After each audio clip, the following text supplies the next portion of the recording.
A joint fundraising agreement between the Bernie Sanders campaign and the Democratic National Committee, obtained Friday by ABC News and signed at the start of the primary campaign for the 2016 presidential election, does not include any language about coordinating on strategic decisions over hiring or budget, unlike a fundraising memo between the Hillary Clinton team and the DNC.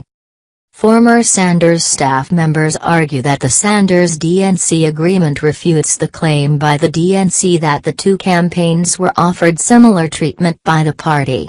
What's more, the Sanders team posits that the joint fundraising agreement they signed with the party was never acted on. The purpose of the joint fundraising activity is to receive contributions to fund the committee's activities, including the support of candidates seeking election to office, reads the Sanders-DNC document. Under allocation formula, the document reads, contributions from individuals will be allocated as follows. The first $2,700 will be allocated to Bernie 2016 and designated for the primary election.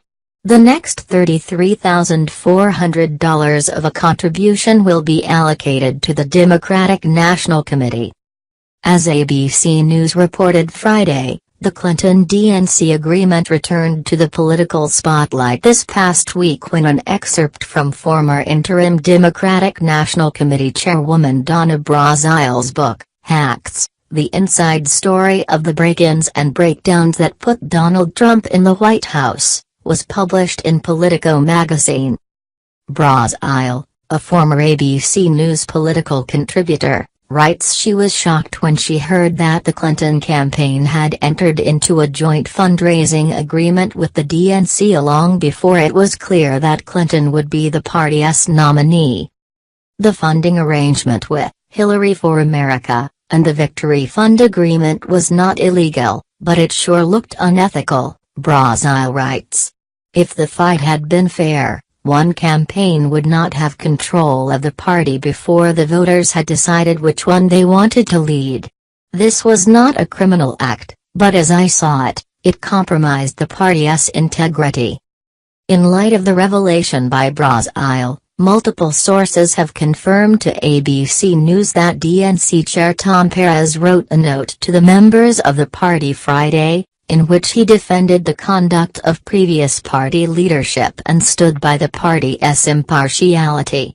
Our understanding was that the DNC offered all of the presidential campaigns the opportunity to set up a joint funding agreement, and work with the DNC to coordinate on how those funds were used to best prepare for the general election.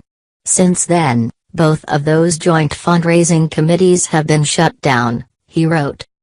ABC News also reached out to the DNC for additional comment. However, the Clinton campaign Friday afternoon confirmed the existence of a memo between the DNC and their campaign, which specifically outlines an expanded scope and interpretation of their funding agreement.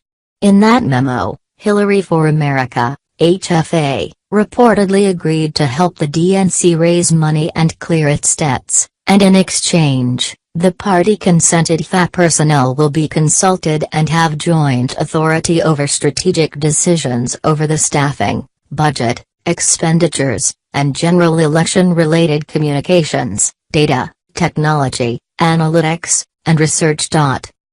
Democratic operatives dispute if the legal language in the memo specifically show whether the Clinton team and the DNC were able to work together during the primary or simply the general election. Either way, representatives from Sanders' former campaign say they only signed a basic, formulaic fundraising agreement that did not include any additional language about joint messaging or staffing decision-making. Former Sanders campaign manager Jeff Weaver told ABC News Friday night that the campaign entered the agreement with the party in November 2015 to facilitate the campaign's access to the party's voter rolls. Weaver claims the DNC offered to credit any fundraising the senator did for the party against the costs of access to the party's data costs, priced at $250,000. But, Weaver continued, the party did not follow up about fundraising appearances for the independent senator. Weaver backed up part of Brazile's story, featured in the book excerpt. Brazile said she contacted the Sandra campaign when she took the helm of the party before the national convention last summer and lamented to them that she had learned just how deep the ties between the party and Clinton team ran. Weaver said he remembered Brazile coming to him at the time and, according to Weaver, she said told him, "If I had known the control they have over everything, I never would have come to the post at the party." DNC Vice Chairman Keith Ellison wrote Friday that Brazile's account should not be dismissed. "We must heed the call for our party to enact real reforms that ensure a fair, open, and impartial nominating process in elections to come," he wrote in a statement. Weaver, who currently sits on a new unity commission charged with suggesting reforms for the party, said he was surprised that the newly elected leadership at the party was not taking a more proactive stance to dealing with the old wounds. "A real executive would say, 'This was a terrible thing that went on, we are cleaning it up,'" Weaver said. "Tom Perez isn't he tied to this? Why is he defending this?